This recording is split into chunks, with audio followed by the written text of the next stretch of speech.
জানালার পাশে একটা আম গাছ আছে। সেই আম গাছে মাঝে, মাঝে কিছু পাখি এসে তাতে দেখা যায়। মাঝে, মাঝে কাঠবিড়ালিও দেখা যায়। আমি প্রায় সেটা শেয়ার করি।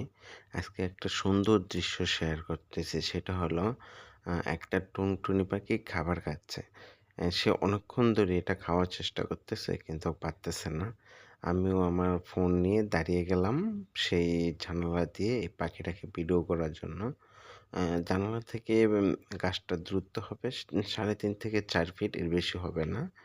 আ আমরা এখানে দাঁড়িয়ে থাকি যে কোনো পাখি আসুক না কেন, কোনো ডিস্টার্ব করি না। এজন্য যখন পাখিরা এখানে আসে, খাবার খায় কিংবা কাঠবিড়ালি আছে, আমরা দেখি ওরাও আমাদেরকে দেখে।